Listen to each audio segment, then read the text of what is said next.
નમસ્કાર, આપ જોઈ રહ્યા છો JK ન્યૂઝ ગુજરાતી। વાત કરીએ તો રાધનપુર ખાતે રાપરિયા હનુમાન ચેરિટેબલ ટ્રસ્ટ સંસ્થા દ્વારા વઢિયાર રામાનંદ સાધુ સમાજના 20મા સમૂહ લગ્ન મહોત્સવ યોજાયો હતો। સમગ્ર વાત કરીએ તો પાટણ જિલ્લાના રાધનપુર ખાતે આવેલ ઐતિહાસિક અને પૌરાણિક વઢિયાર રામાનંદ સાધુ સમાજના ભવ્ય સમૂહ લગ્ન મહોત્સવ યોજાયો હતો। 21 યુગલોએ પ્રભુતાના પગલા પડ્યા હતા। 20મા સમૂહ લગ્ન મહોત્સવની અંદર મોટી સંખ્યામાં સાધુ સંતો, રાજકીય અગ્રણીઓ અને સાધુ સંતો ઉપસ્થિત રહ્યા હતા। ભવ્ય સમૂહ લગ્ન મહોત્સવ યોજાયો હતો। આ પ્રસંગે રાધનપુર વિધાનસભાના ધારાસભ્ય લવિંગજી સોલંકી અને વઢિયાર રામાનંદ સાધુ સમાજના પ્રમુખ ચંદુલાલ તેમજ RK વૈષ્ણવ, રાષ્ટ્રીય અધ્યક્ષ રામાનંદી સાધુ સમાજ તેમજ ગોપાલદાસ સાધુ તેમજ દશરથજી ઠાકોર તેમજ પાટણ જિલ્લા ભારતીય જનતા પાર્ટીના પ્રમુખ તેમજ સંત નિજાનંદ સ્વામી તેમજ સંત ગોપાલદાસજી સાધુ તેમજ મંત્રી લક્ષ્મણદાસ સાધુ તેમજ સહમંત્રી શાંતિભાઈ દેવમોરારી તેમજ સમાજના ટ્રસ્ટીઓ, સમૂહ લગ્ન સમિતિ, સમાજના અગ્રણીઓ, પૂર્વ પ્રમુખો સહિતના સમાજના આગેવાનો તેમજ રાજકીય આગેવાનોએ નવપરિણીત 21 યુગલોને આશીર્વાદ આપ્યા હતા। JK ન્યૂઝ ગુજરાતી સાથે મનુ ઠાકર, રાધનપુર।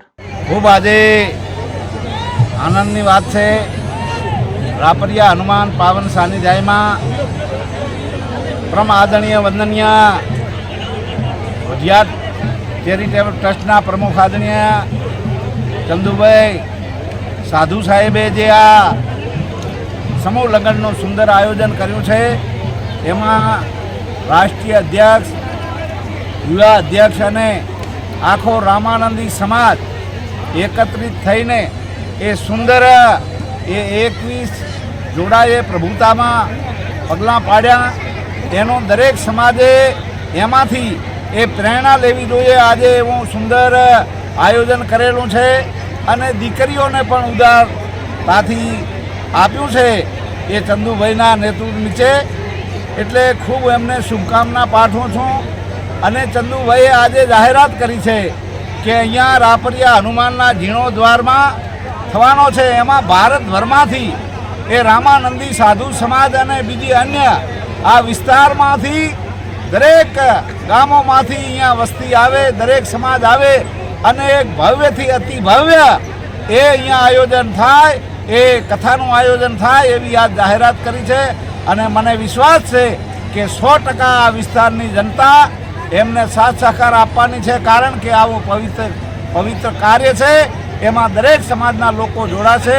પણ રામાનંદી સમાજ તો એક પૂજનીય સમાજ છે અને એને 100% દરેક સમાજ સાથ સહકાર આપશે અને પ્રસંગને દીપાવશે। અસ્તુ વિભાગ એકત્રિત થયો છે અને આ વિશ્વ સમૂહ લગ્નમાં એક અલાયખો દાખલો બેઠો છે કે દર વખતે હોય એથી વ્યવસ્થા સારી, સંખ્યા સારી અને લોકોનો સહકાર ખૂબ સારો, સમાજનો સહકાર એટલો બધો મળી રહ્યો છે કે અમારો ઉત્સાહને બેવડો કરી રહ્યો છે। એ ઉત્સાહ જોતા હવે અમે ધીરે ધીરે સમાજના વિકાસની અંદર વધુને વધુ પ્રયત્ન કરી અને સમાજના ઉત્થાન માટેના કાર્ય કરવા જઈ રહ્યા છીએ। અગાઉ કદાચ એકાદ વર્ષમાં અમે અહીં હનુમાન દાદાનું જીર્ણોદ્ધાર, 20 મંદિરનો પ્રાણ પ્રતિષ્ઠા અને લગભગ સમય આરેજ, સમય શંકેશ્વર, રાધનપુર, વારાહી આ બધા જ તાલુકાના ગામડા 500 થી 700 ગામડાને અમે જોડી દરેક જ્ઞાતિને અમે સાંકળવા માંગીએ છીએ। અને હનુમાન દાદા રાપરિયા એક સારું યાત્રાધામ હોય એવી અમારી મનની કલ્પના છે। એ કલ્પના આપ સૌ અને અહીંયા અમારા વડીલો, ધારાસભ્યો બધાના આશીર્વાદથી પૂરી થશે એવી અમને અપેક્ષા છે।